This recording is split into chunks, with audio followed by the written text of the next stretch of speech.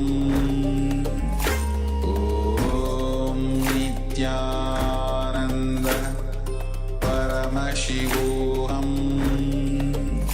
Om Nityananda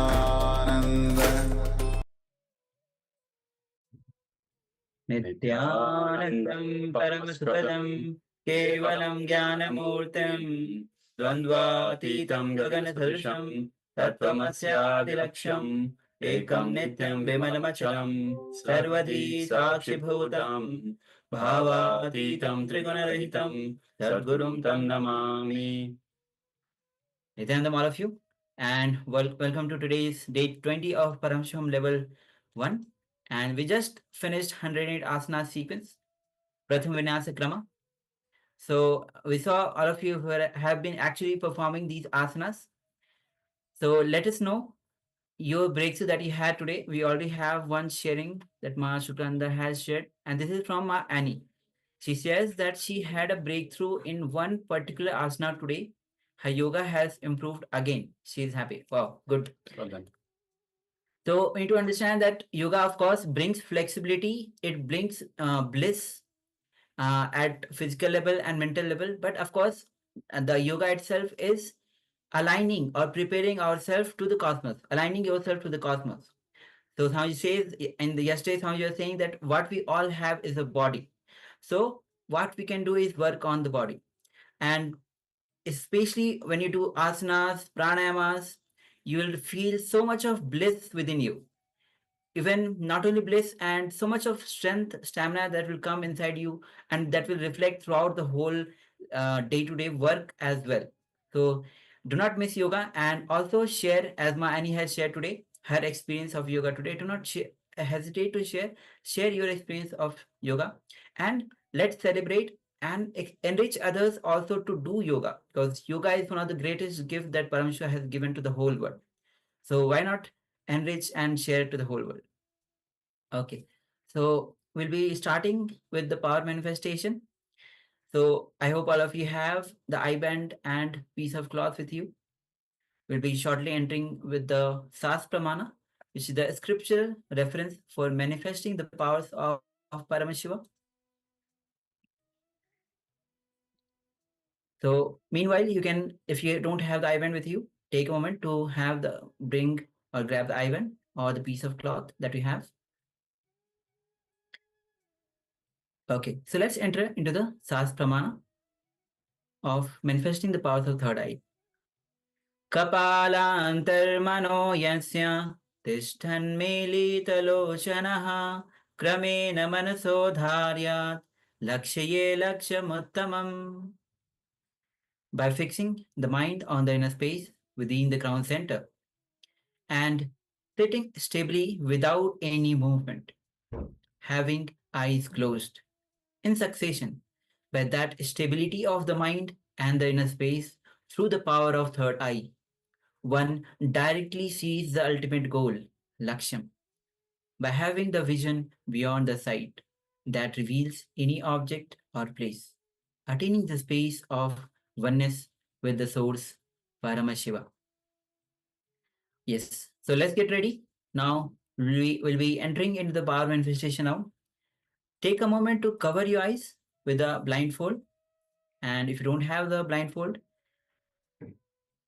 you can cover your eyes with a piece of cloth, and also requesting all the participants on the Zoom to switch on their cameras, and all the participants on YouTube, those are actually following us on YouTube and taking part, take a moment to, you can also cover your eyes authentically, and you can also start sharing on the YouTube chat as well. Shortly, we'll be providing the link to join via 2A. You can join us via 2A as well.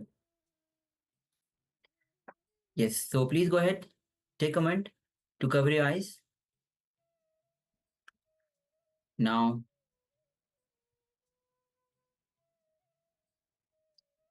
so as it is the power of third eye, so we do not use the two eyes. That's why we cover our two eyes so that light doesn't fall on our two eyes. So take a moment to cover your eyes. Those who have not yet covered their eyes. And bring your awareness to your third eye.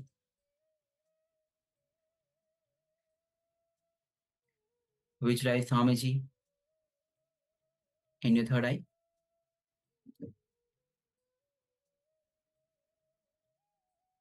Start chanting Mahavakya. Mahavakya is the cosmic code that Swamiji has given to us.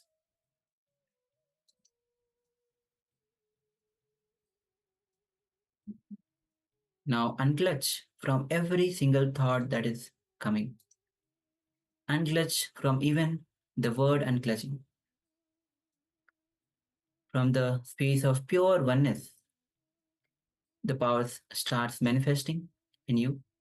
It is Swamiji who is manifesting through you. So remember, it is Swamiji who is manifesting through you. So do not apply your logic. Do not tense yourself that you have to manifest. It is Swamiji who is manifesting through you.